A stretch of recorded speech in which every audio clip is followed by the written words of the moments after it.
I am Sean Webb, and this is Your Superior Self. Hi, this is Rock Goddess, and I am rolling with Your Superior Self. Hi, this is Dave Meltzer, and this is Your Superior Self.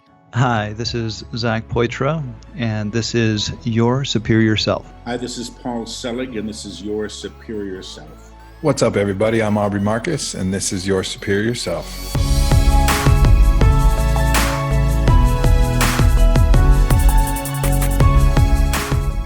What is up, beautiful people? Welcome back. I'm Trey Downs, and this is Your Superior Self. Thank you for taking the time to download. Thank you for taking the time to hang out with me today.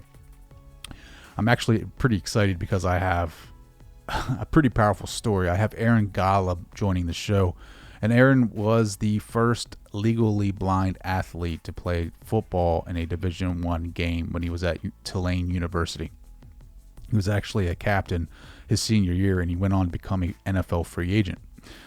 Today, Aaron is a motivational speaker, and he travels the country speaking to the youth, speaking to colleges, speaking to whomever needs to hear his message about overcoming your challenges, overcoming obstacles, and achieving your goals, or, building your dreams, whatever they may be. And the funny thing about dreams is that I think they are from our higher self. I think they're from a source that is higher than us. They're directly, given to us, through our dreams or through our curiosity or through inspiration that has inspired us along the way of our journey. And for however you get your dream, you need to have goals for those dreams, because they're stepping stones to get there. And the one thing that I will say is that you have to watch the ego, because the ego will throw some goals at you that you think are the way to the success and to the rewards and to fame, to fortune, and it's not that at all. And you get totally sidetracked from your dreams. And it happened to me. Like, I went after some external rewards and went after external success and recognition, and thinking that I was attached to my dream, and it wasn't at all. Like, I'm totally fascinated with where I'm at today, just from where I started, because I was doing all the wrong things because of the ego. The ego was pushing me along the way, saying, you need this, you need this, you need this, and my inner self was quiet, and I didn't really listen to that. And I was totally pushed in the wrong direction, and it almost cost me this podcast, and almost cost me my family, and almost cost me some friends. And it was something that I'm not, I'm glad I had to go through that, because through all I guess all hardships, I guess you can call it that, all hardships, you learn more about yourself, you learn more about who you want to be, you learn more about that experience, and then you take away a bunch of lessons. You take away who you truly are and where you want to be. And for me, my dream is still to be a professional podcaster or someone that speaks to people and help them become one with their higher selves, their superior selves. And that will always be my mission. That will always be something that I try to accomplish. But my goals are totally different than what they were. They're not external, they're more internal. And what I mean by that is, in order for me to be successful podcaster, I have to have something to talk about. So it's like, I have to do the curriculum. I have to, if I'm going to talk about the higher source, if I'm going to talk about higher consciousness, if I'm going to talk about different reality states, if I'm going to talk about neuroscience, if I'm going to talk about football, or if I'm going to talk about any of those subjects, I have to know the curriculum. So one of my goals is internal, is to take in a lot of my guests, some of their experiences before the episode, and I read up and I expand my mind and try to gain more knowledge, because it gives me more awareness, not just about what they're doing, but in life in general. Like, I've learned so much more about just life in general and how to be and just to be, instead of going out and trying to be in this hustle bustle game. That's not part of the game. I think, I've stumbled upon a teacher, you might know his name, Ram Dass, and I can totally connect with his mission, or what was his mission.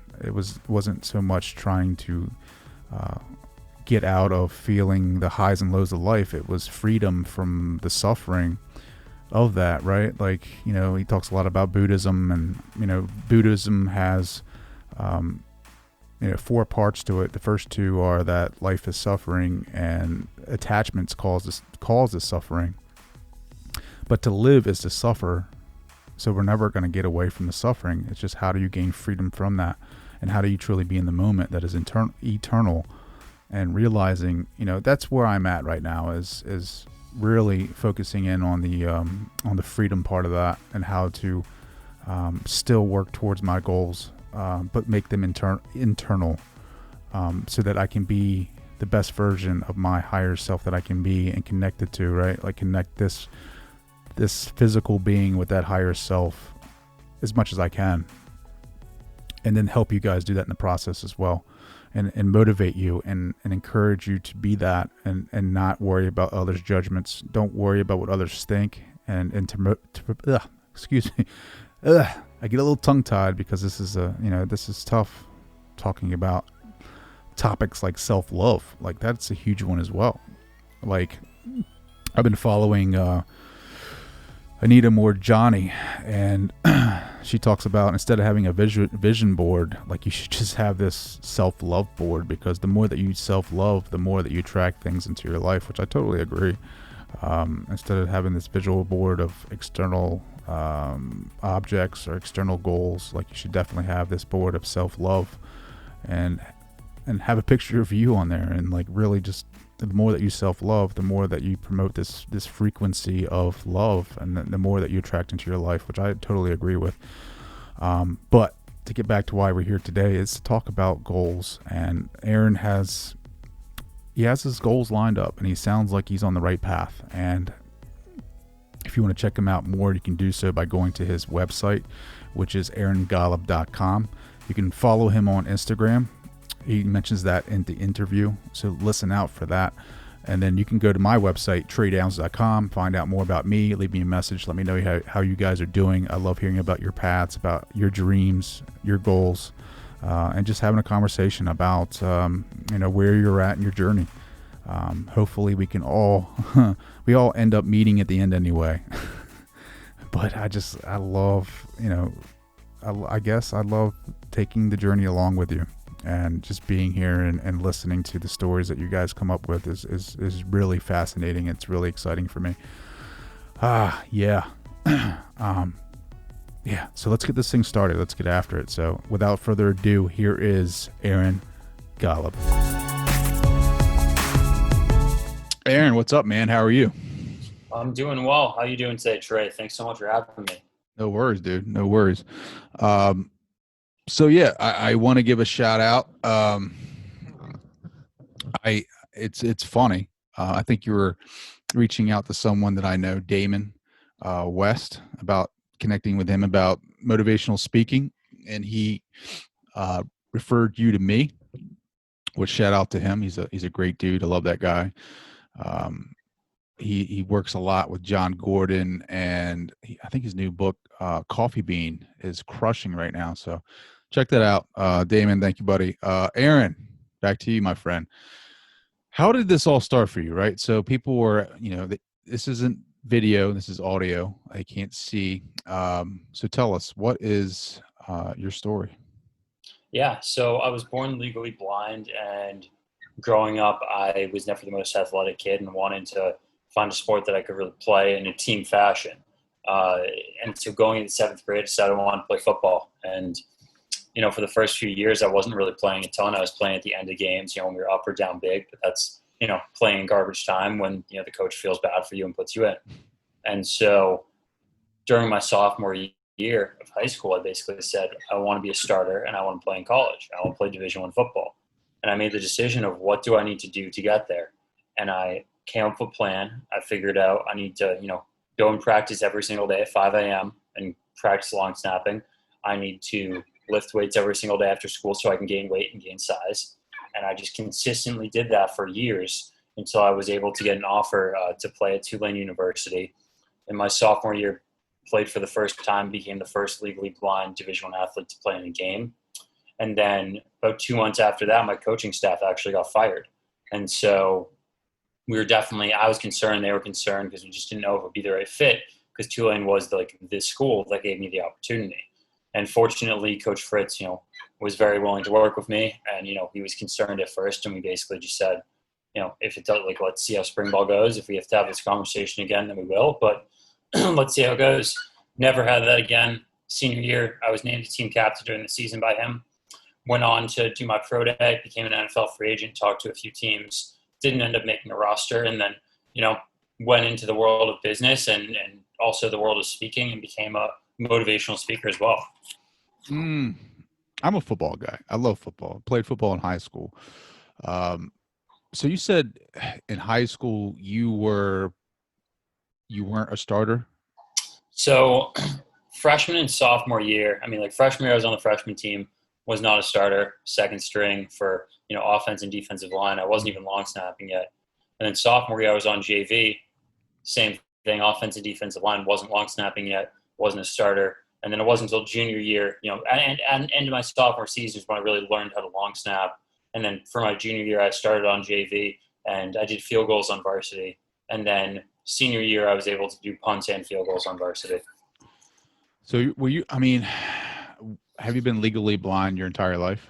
Yeah, so I was born with it. And so for me, that's different for everyone. So for me, I have no vision in my right eye at all.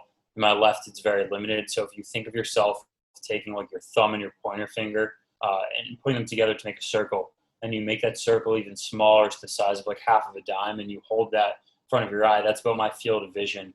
But then through that field of vision, most people see at about 20/20, I see at about 2200 from that hole. So what most people see at 200 feet away, I would see it about 20 feet away. Yeah. So you're used to it. So it's you don't even know any different.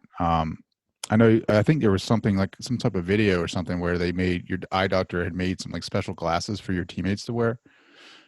Yeah, so we have a pair of goggles that my eye doctor made when I was really little, and it was really just so teachers or friends or coaches could see kind of as close as they could get to what my vision would be like. And I had them at Tulane, we'd bring them to the locker room sometimes. Guys would like to try and catch footballs or walk around or whatever it may be.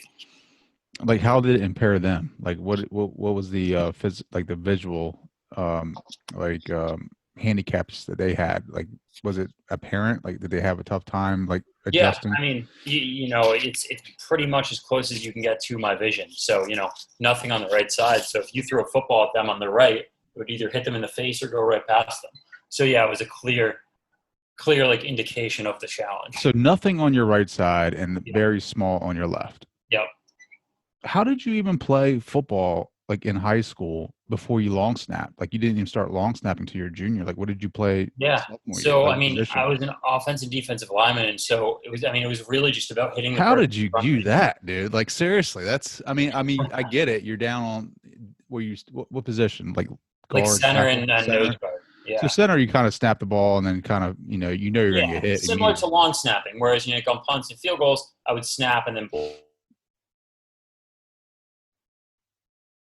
So it was the same as that for center. And then on D tackle, it was really just plug the gap.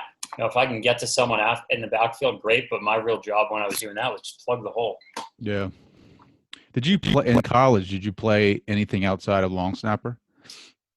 In games, no. In practice, I would love to. I definitely had some nice scout QB or wide receiver days going on. Nice linebacker, tailhead. The best backup scout quarterback in Tulane history. That's awesome, dude. What do you?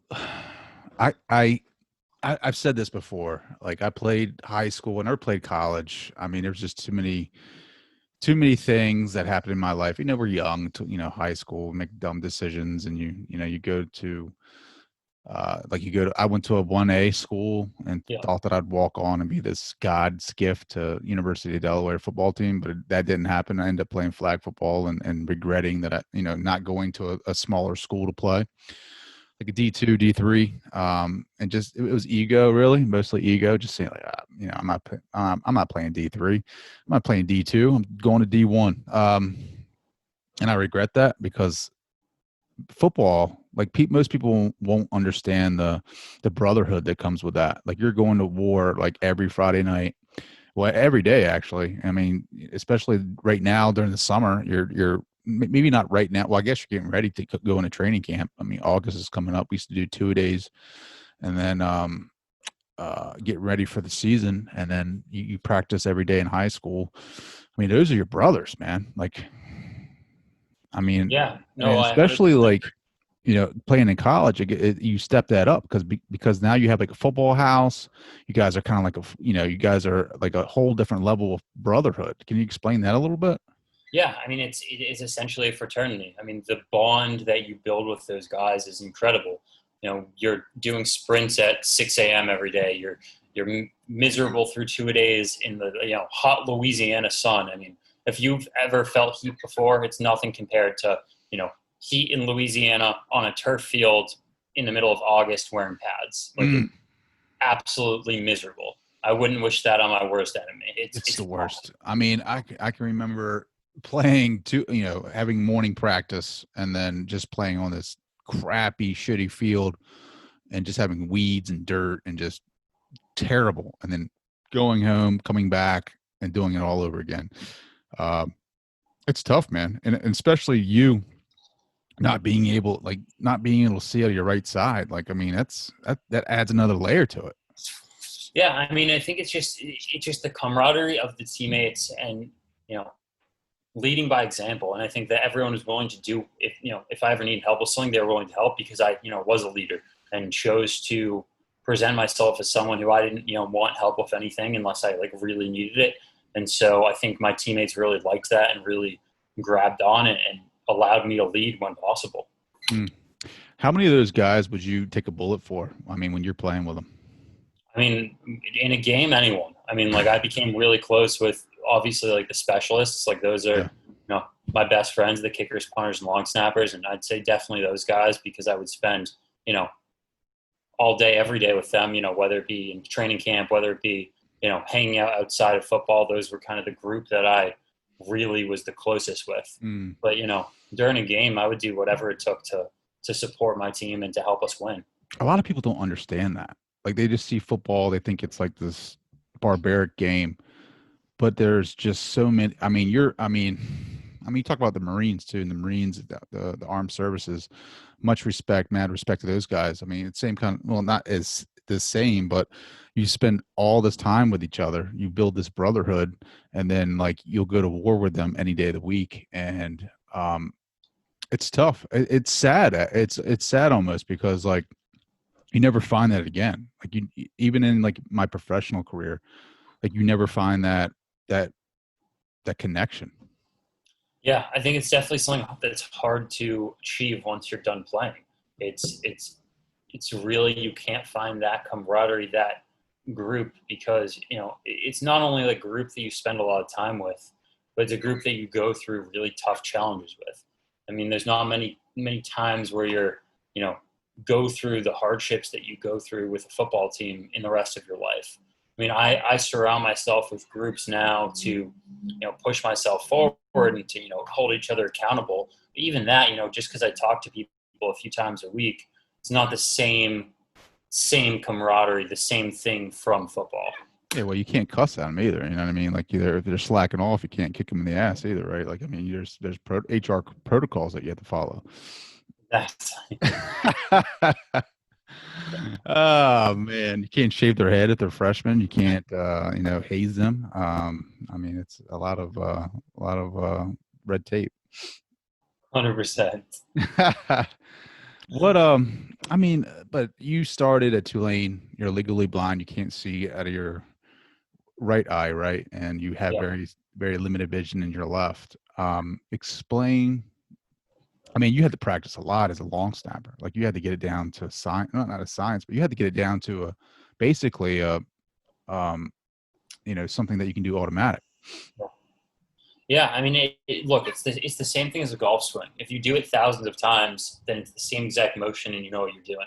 And so, I mean, every time I got down to snap, when I release the ball, I know exactly where it's going. I can tell you if it's going on the punter's right hip, at his helmet, or off to the left. Once it releases from my fingertips, I've done it so many times that And it just, in the beginning, it's obviously hard because you don't know that for the first X amount of snaps. But once you get that feeling down, like I don't even need to ask the punter. I could snap the ball and know exactly where it went, and I can give myself feedback just because I've done it so many times. It's just sure it's the same thing with, I don't know if you golf or not, but when I hit a golf ball most of the time, I know if it's going straight or if it, is going straight to the left. Into the woods. Yeah. I know the sound that it makes when it goes into the woods. I know that pretty well. I play a little bit of golf. I don't know. I play baseball too, but I've heard, I would like to say that I have a baseball swing. So it's like, that's my excuse. You've done it so much. I can't remember. Does the extra long snapper, right, for punt, right? Yep. So when you snap it, do you cover? Do you go down and try to make the tackle? So in high school, I would. In high school, I would run downfield after. In college, we ran a pro style also, so the snapper did have to go downfield. Because of that, I would only do field goals or extra points in college. I never did punts in games, mainly because of that reason. It was too dangerous. My coaches didn't want someone to come hit me from the side. So in practice, I would do punts all the time, but in games, I would only do field goals. But in practice, they would tell me just to block, and I would just, 2 seconds later be 50 yards down the field trying to play. Has anybody ever taken a dirty shot on you? I mean, not really. I mean, none of my teammates in a practice. In a game, things just happen. It's not like the other team knew about my vision or anything. So it's no more or less dirty shots than teams take against the rest of the line. It just happens. Sure. And then your teammates get riled up because they know that you have a handicap, or because they know that you're legally blind, and then they get fired up and they start, wanting to kill the other people. Yeah, I mean, I think they know that I can push forward and I can defend myself pretty well. I mean, one of the guys that I'd block every day in practice, his name is Tanzel Smart on the Rams now, and one of the best defensive tackles I've ever played against. And he would never go light on me because I would always hit him back. It's what it is, and that's what my teammates know. That's awesome, man. How does that feel to go against a professional like that? Like, I mean, it's fantastic. I mean, I love the feeling. I have a lot of friends that are in the NFL now because of it, and just it's fun to be able to turn on the TV on Sundays and say, I know these guys. Or do you know his weaknesses? Do you know like what his weakness is? I mean, he doesn't have many. He was definitely able to beat me most of the time. Gotta say, he's pretty good. Oh, that's awesome, man. Do you think you could play pro? I think if end of my senior year, I was talking to a couple teams, and I really had to make a decision whether or not I was going to commit to the next 6 months of really trying to make a team or not. I was at this crossroads where I had job offers in the field of finance, which is where I work now, in addition to speaking. And, I gave it my all during my pro day, and I talked to some teams. And if a team had offered me like soonish after that, I would have done it. But it wasn't coming right then and there. And I made the decision because I wanted to go into finance anyways after. And, an NFL career, is 2-3 years generally anyways. So, sure. Look, I think if I really trained and I said I want to play in the NFL, I think I could. I think that I have the ability to long snap there if I really wanted to. It's just it's not the path that I'm taking anymore. So it's it is what it is, and I love what I'm doing now. So I have no regrets with it. What's out of the whole entire football career, like what is the biggest lesson that you've learned from it? Like would you explain? How would you explain? How would you explain the biggest impact that it's made on your life? Yeah, I think the biggest thing is to not care what others think and to not care about others' opinions. And so in high school, I said I really wanted to play Division I football. No one thought I could. And if I had listened to others, it would have distracted me. It would have harmed me. There's no reason to listen to other people's opinions. And I always say that, you should respect everyone's opinions. Everyone's opinion should be respected, but you shouldn't value anyone else's opinion. So I don't value anyone's opinion but my own. And that's because the only person's opinion who truly matters is mine. Like, I don't care what anyone else's opinion is. I respect their opinion. It matters, but I don't value it. Well, how do you keep that strong mindset, right? Like you say, you respect it, but you only, take your own opinion into consideration. After a while, I mean, it's got to wear on you when you hear all that negativity. Like, how do you keep that positive mindset? I mean, look, it comes down to one simple thing. When you're 90 years old, you're not going to care what other people said to you when you were 25. Just plain and simple. You're going to hate yourself if you regret not doing something, but you're not going to care about someone saying something to you when you're 15, 20, 25, 30 years old. It just doesn't matter. And so when you really think of it in that overarching perspective, it just does not matter if someone says something to you or someone has an opinion of what you're doing now. You'd rather just do it so you don't regret not doing it in the future. Oh, I get that. I get that a lot. And that's a great analogy. A lot of people, I think Viktor Frankl uses that analogy in his book, Man's Search for Meaning, where there's a lady or a guy, I can't remember. It's such a great book. What was it? He had lost his entire family, and it was during I think it was World War II or something like that, and he had a hard time like getting back to normal. Like, he just felt like God was punishing him, and he just didn't have the drive to live and live on. Like, he just thought that, he had lost his kids. They were young, that he would never get to see them, because as kids, and if they die young, his belief system his religion would say that they're at the highest level of heaven, and that he would never get there because obviously he had to live on earth, and no one's ever going to be that perfect where they can reach that level of heaven. And Viktor Frankl was like, well, let's look, when you die, when you're 80 some years old, and you look back on your life, don't you think God's going to reward you for going through that turmoil, through that, through all that pain and suffering, to purify you to reach that level? And he's like, whoa, it made sense. If you can reflect back on your life, even if it's like kind of crazy enough to be like on my deathbed or whatever. I do that a little bit here and there. It's like, if I'm 90 years old on my deathbed and I'm looking back at my life, how do I want to perceive it? How do I want to look at it and say, did I do everything that I wanted to do? Like, when I start getting to, like, society says things, like, oh, I'm getting too old for this. Like, oh, I shouldn't be I shouldn't be trying for this goal because I'm too old. I'm 37. I need to be settling down more. I need to be focusing more on this, and that. And it's like, when I'm 90 years old looking back at my deathbed, what is it that I'm going to regret? What is it that I want to do? And it's like, what? Keep trying for your goals. I don't give a shit how old you are. That's another 50 years until you're 90. Like, people don't understand the concept of time. People greatly overestimate what they can do in a year's time frame and greatly underestimate what they can do in 10 years. People don't understand how big of a time frame 10 years is. In 10 years from now, the goals that I plan on achieving are ridiculous. But that's because I understand that 10 years is a really long runway. And most people don't get that. Most people say, they don't accomplish their goals in a year, and then they quit because they just don't see themselves pushing forward. When you can understand and grasp the actual value of time and understand how long of a time frame, 5 or 10 years, and how much you can really accomplish in that time frame, then there's so much more you can do. It's like this misconception, right? Like this misunderstanding of what time really is. I mean, because I don't know, man. It's like they think at a certain age you should be stop trying your, quit on your goals. I think it's ridiculous. Yeah. A lot of people think, oh well, 65 is retirement age. I'm just gonna fade off into the sunset. It's like, no, which is ridiculous, because even at 65, say you have another 25 years, like that is. I mean, that's literally more. That's my entire life right now. That's like the the average lifespan, like back in whatever 1700s was, I don't know, probably like 30. I mean, that's a whole nother lifetime, essentially. Yeah. Like, Yeah, I just don't get it, man. I don't get it why people quit on their goals or they quit on their dreams. It's just because, like, that's why we're here, really. My belief system is totally different than what it used to be. Like, you continuously grow.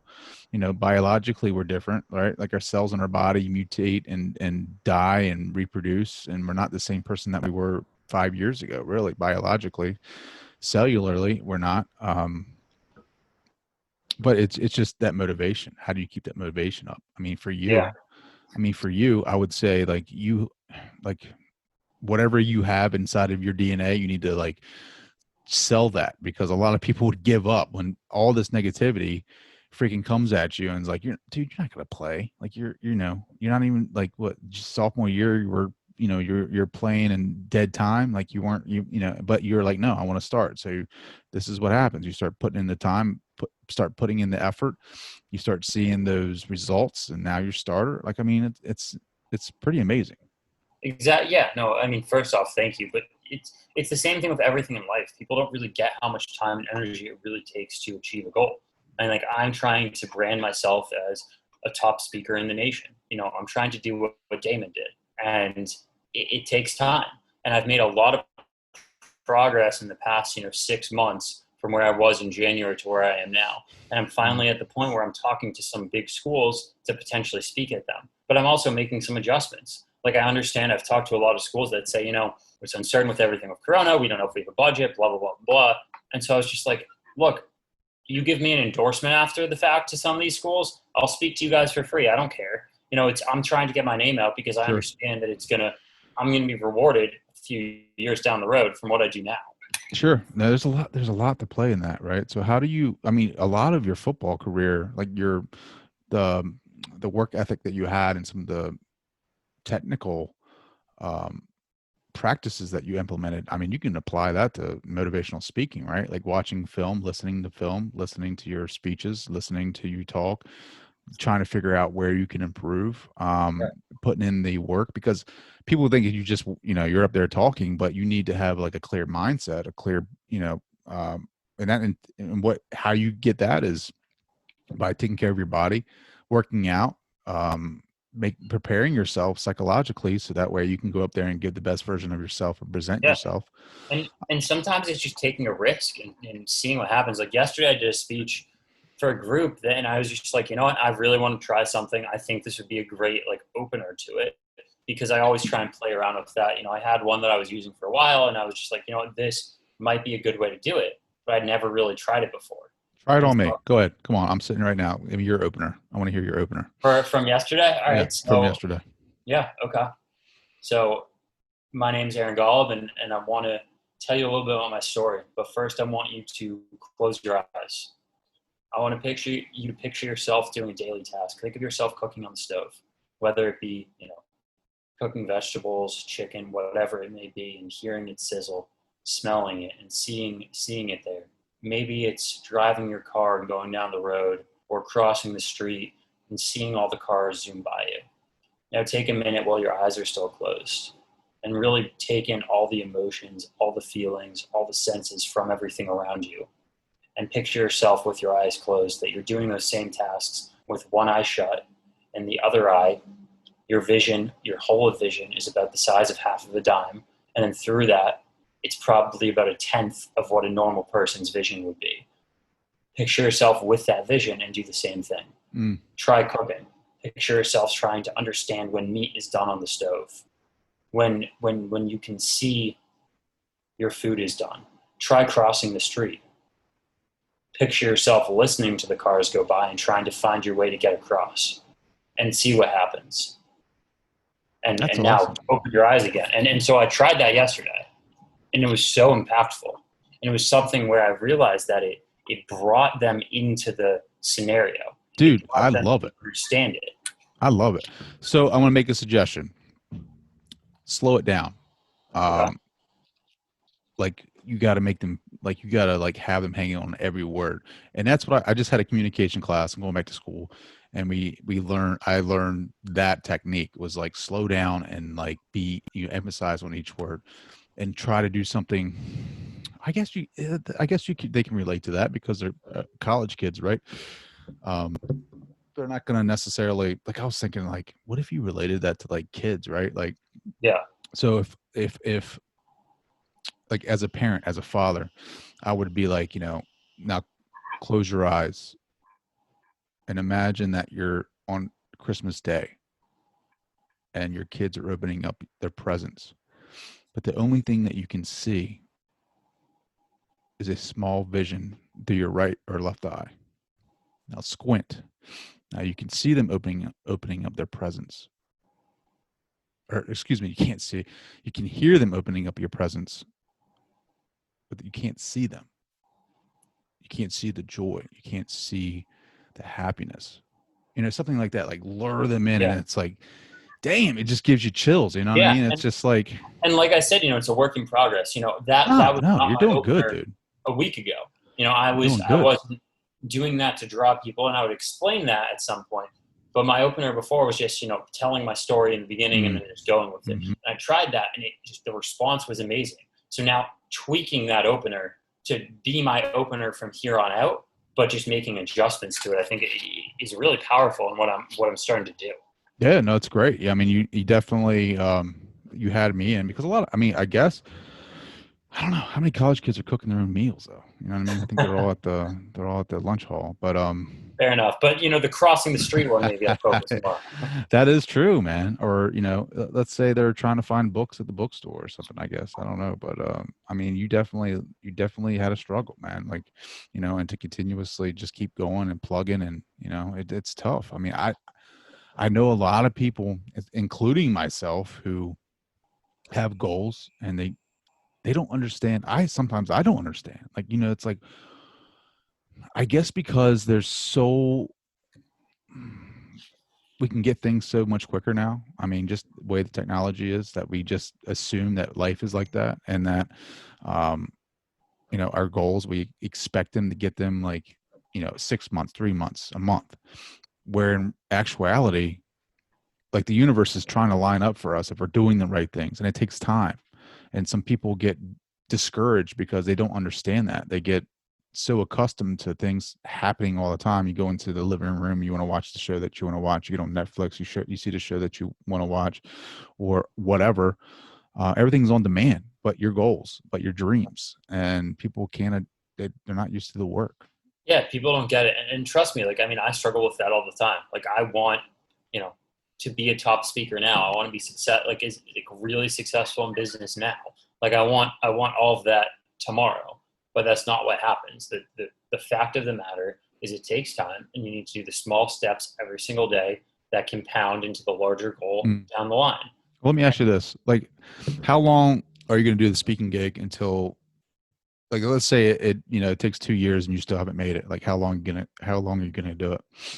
I mean, it's a long-term play for me. Like, first off, I really believe within the next year, I'm going to be a speaker speaking at colleges all the time. Will I be a top speaker in the nation? Will I be a, John Gordon quality speaker? No. Mm-hmm. But in 10 years from now, my goal is to be a John Gordon quality speaker. That's the answer I wanted to hear, man. That's the answer I want to hear, because too many people are like, I don't know, maybe I'll go do something else. The answer is, I'm not stopping, man. I'm not. If it's your dream, you're not going to stop. Exactly. And like, in a year from now, I think I have a decent chance of being in, next July where Damon is today. But in 10 years from now, I think I have a chance of being where John Gordon is today. And that's my goal. And that may happen, that may not happen. But, that's my goal, because I think that I really can do that with my story and my background. Yeah. I mean, and listen, I love John Gordon and I love Damon, but beat Aaron, bro. You got to be different. Where is it at? I want to read this to you. This thing just popped out of my book. It's a bookmark that the PR company sends me every time they send me a book for an author. And it says, be daring, be first, be different. Dream.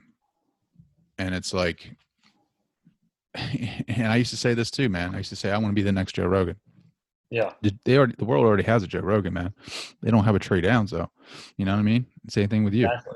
Yeah. No, you're right. Because, the thing that makes my story unique, or everyone's story unique, is the fact that we're different, the fact that we are unique.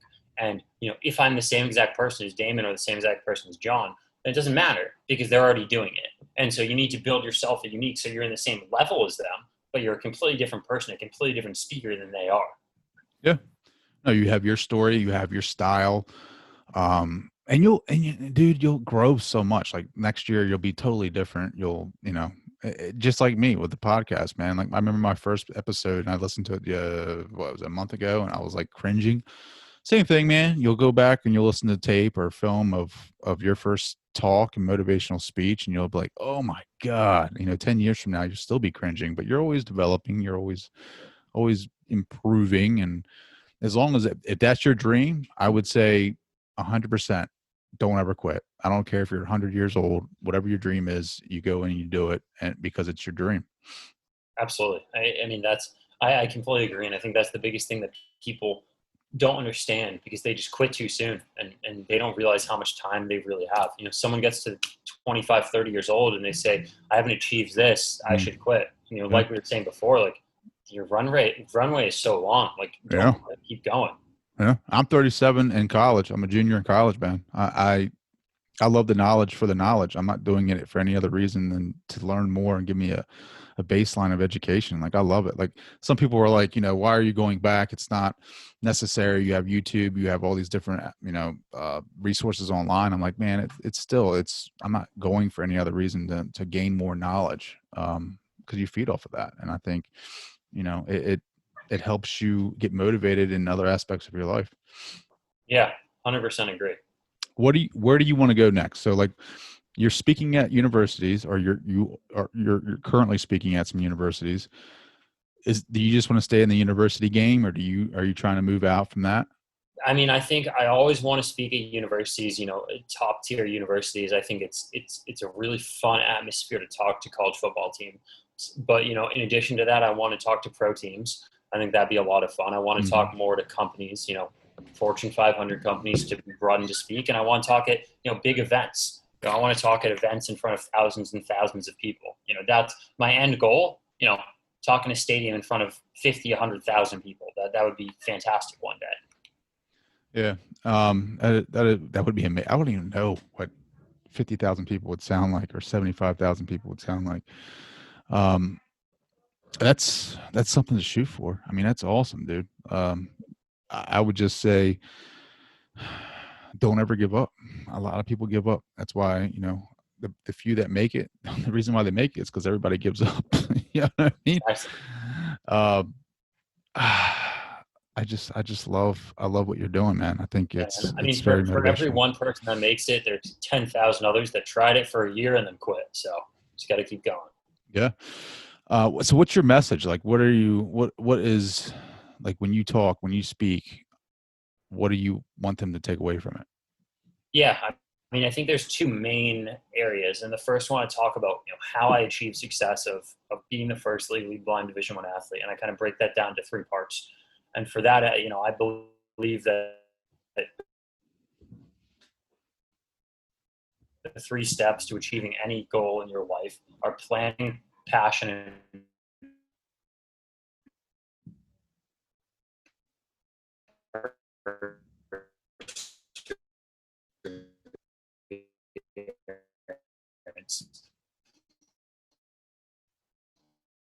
and if you can, things in life happen to them. Because of that, they take the stance of a victim and they feel bad for themselves and they end up falling behind. Instead, I think of my vision happening for me. I'm so thankful and blessed that I was legally blind, because it allowed me to pave the way for others in sports and in life, and to impact so many other people. I wouldn't be here today doing this if I wasn't legally blind. It's allowed me to do so many incredible things. And because of that, I think of it happening for me. Well, I think we were breaking up the internet connection. So what was the 3 Ps again? Yeah. So the other one was, the steps to success that I really talk to everyone about are planning, passion, and perseverance. And I think that those can really create success in any area of your life. If you come up with a great plan and stick to it, you're passionate about what you're doing, I think that anyone can achieve any goal if they're truly passionate about it. And then perseverance. If you push through all the hardships, if you persevere, then you can accomplish anything. And those are kind of the main steps, I think, to success. How did you start the ball rolling on your speaking gig? Like, what made you or inspired you to be a speaker?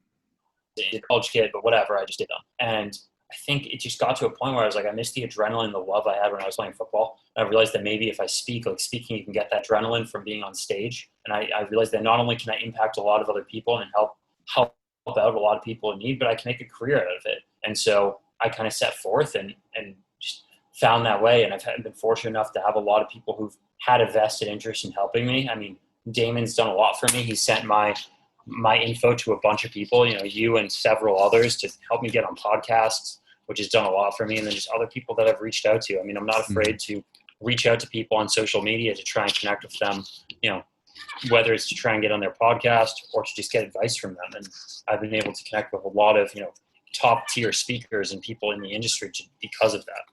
Sure. So as a speaker, like, what's the best advice that somebody's given you? Honestly, I think it's all pretty much the same. And just don't quit and be patient. It's something where, becoming a top speaker doesn't happen overnight. Same way as becoming a D1 athlete doesn't happen overnight, or achieving your dream job doesn't happen overnight. It takes a lot of time and a lot of practice. It's not going to happen tomorrow or next week, but in a few years, it may happen. And just understanding the fact that, just because you're not having the success today that you want, it will come if you continue the small steps, has been really impactful. I mean, it's something that I've gotten a lot better at. I think when I started, I was really concerned about what can I do to get to where I want to go in the next 3 months immediately. And that's not how I think about it now. I break things down into what are the goals I want to accomplish in the next 90 days. From that, what can I accomplish in a month? What can I accomplish in a week? And what are my daily tasks that I need to do to get to where I want to go? And then in those 90 days, I'm not at where I want to be, but it gets me a lot closer because I planned it out and I set forth on these tasks that I want to accomplish. Awesome, dude. Let me ask you this. If you had 100% pure vision, what position in football would you want to play? Dude, I'd be a quarterback. No doubt in my mind, I'd be a quarterback. Actually, no. I'm taking that back, actually. That would be fun. I wouldn't want to be a quarterback. I'd rather be a kicker. Really? I've never thought you'd say that. Yes, because kicker would be a lot of fun. You get in a high-pressure situation similar to long snapper, but you're the one who gets the recognition and the long snappers don't. You can win games. And if you're good, you get really good at it. You go to the NFL, you can make a ton of money, and you're not getting hit every play like a quarterback is. Yeah, but quarterback, you ever heard that song by Adam Sandler, The Lonesome Kicker? Like, yeah, but like, think of, the top kickers in the league. You're still making, an insane amount of money. They have insane recognition. You can be like 46 and still kicking in the NFL. And you're not going to end up with CTE. That is true, man. That is true. All right. So let's say you have 100% vision. Like, explain to me, like, it's a tough question to ask.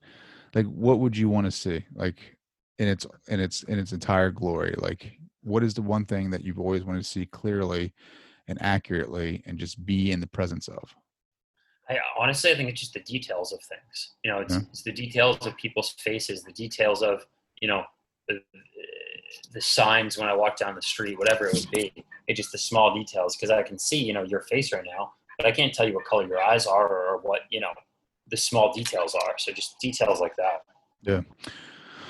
My boy Hobie, he's blind too. He came on the show and he got his PhD, I think in like chemistry or something like that. And he was teaching for a while. And I asked him that question, and he said the one thing that he wished he could see is the clouds. And like, it freaking struck a chord in me, because it was like, how much every day do I take advantage of looking at clouds and never looking at the detail like you're talking about? Yeah. Or, looking at my kids, or looking at my wife, or looking at the sunset or sunrise, and never fully taking in the miracle of that. And it makes you think, dude. And like, it's just talking to people like yourself who have fought their entire lives with this hindrance, and you come out with this positive attitude about just kicking ass and taking names and just crushing. And it's like, it definitely puts things in perspective for myself. Cause it's like, man, like it could be like, I could have completely be blind in left eye and not be able to see very much in my right. But at the end of the day, you still work your ass off, man. Yeah. I mean, it's plain and simple. It's anyone can accomplish anything if they work their ass off. It is what it is. There's nothing you can't accomplish if you choose to do it and really push yourself. But do you think, and I'm just playing devil's advocate, do you think anybody can do that? You think anybody could achieve their goals? Look, I mean, it takes an internal drive. It's something, if you want to do it, I think that you can do it. Sure. But, I truly believe that success is a choice. And I think that it has to be something that you love doing. A lot of people don't love school, and because of that, they don't do well in school, but they become very successful entrepreneurs because they didn't enjoy school. So they weren't passionate about it. So they didn't push themselves, but they were passionate about entrepreneurship. So they push themselves and they accomplish their goals. I truly believe that if you like what you're doing, success is a choice. And I think it's timing too, right? Yeah. Like, I think, for me at least, like I had to come back to college at this age because I was not ready when I was 20 or 18 or whatever to go to college because I was just way too mature. But I think, I think people either they grow, spiritually or mentally or whatever. They grow and by experience, they really learn about life and learn what they really truly want and who they really are, hopefully. And then they get to the point where they want something different for themselves. And you're just lucky enough where you got this early enough in your life where, how old are you? 24. 24, man. I wish I had your drive at 24. But you got your entire life in front of you. And, think about what you're going to be doing in 10 years. You're not going to be the same Aaron. You know what I mean? Like, not at all. Different. I mean, look, I in the past 6 months, like, I'm not the same person I was in January than I am now. Like, the transition through just everything I'm doing with speaking in the past 6, 7, 8 months is ridiculous. I'm a completely different person than I used to be. That's awesome, dude. How can people connect with you? Yeah, so on my Instagram is at Aaron J. Golub. I put out a lot of content. On my website, aarongolub.com, has kind of my bio. It's how you can book me to speak. And as well, I actually just came out about 2 weeks ago with my podcast. It's called Blind Ambition. And we just posted, I think, our 3rd episode today. So check that out as well on Apple, Spotify. What is that about? Yeah, connecting with people who, whether it's they're successful in sports, entrepreneurship, whatever it may be, but people who have really overcome obstacles and pushed past things to achieve their goals. And that's kind of how we picked the name Blind Ambition because, I'm blind and I have ambition. And so people who really use that same kind of mentality to push through their challenges and their roadblocks to achieve their goals. Is it just you or you got a co-host? You said we, so. It's just me, one of my friends who I have who's helping me edit the videos. So he helped me came up with the name and everything because, I'm not good at the whole editing process, but so that's why I say that. You're just a talent, man. You're just a talent. That's all you need to be. What's your next gig? What do you got going on? So for speaking wise, yeah, nothing booked in the next few weeks. I'm talking to a few schools that I'm hopefully going to be talking to over the next 2 months. So hopefully those pan out, but I've had a bunch recently. And then, I think now that people are kind of getting into training camp, they're figuring out what to do. And so I'm hoping that a bunch come up in the near future. You need to get a hold of my boy, Alan Stein, man. He's legit. He's a speaker. He actually has a quote at Penn State. He just got picked up by Under Armour, I think. He's a really good speaker too. Look him up, Alan Stein Jr. Okay. I'll make the intro. No worries. Appreciate that. He's a good dude. But what school? What's your dream school to talk at? I mean, of colleges, Alabama. Get out of here, Alabama. Come on, man, Alabama. Gotta pick the number one school if you wanna do that. That's Alabama. I thought you were gonna say Tulane, man. I mean, I already know I'm talking to them. I've already talked to Coach Fritz about that, and the next time I'm there, I'm talking to the team. No offense, Tulane. No offense, Tulane. No, Alabama. trust me, I love Tulane, but I know it's certain that I'm going to talk. I don't know it's certain for me to talk at Alabama. So that's why. Yeah, no, I got you, man. I'm just messing with you, dude. I'm just messing with you. Yeah, dude, I wish you all the best. What do you want your legacy to be? Like, what's the one thing you want to be remembered for? And I want to be known as one of the best and most impactful speakers ever. I want to be able to leave a legacy where someone goes to a speech of mine or hears me on a podcast and says, wow, he, really impacted me and looks me up and I can really help change their life. I love it. Aaron, thank you so much for joining the show, brother. I cannot wait to see where you end up, because I know, I know you put in the work. I know you bust your ass. And I know that, your story's inspiring, man. And I think you're going to have a long career and inspirational motivation. And I think that good things are going to happen for you, brother. Thank you. Really appreciate that. And thank you for having me. I want to say thank you to Aaron for joining the show. I want to say thank you to you, the listener, for hanging out with me today. It really means a lot to me that you guys take the time out of your day to listen to this show and hang out. If you want to find out more about me, you can go to traydowns.com. Follow me on Instagram at tdowns80. Guys, I really hope you guys have an amazing weekend. Peace and love, and I'll talk to you later.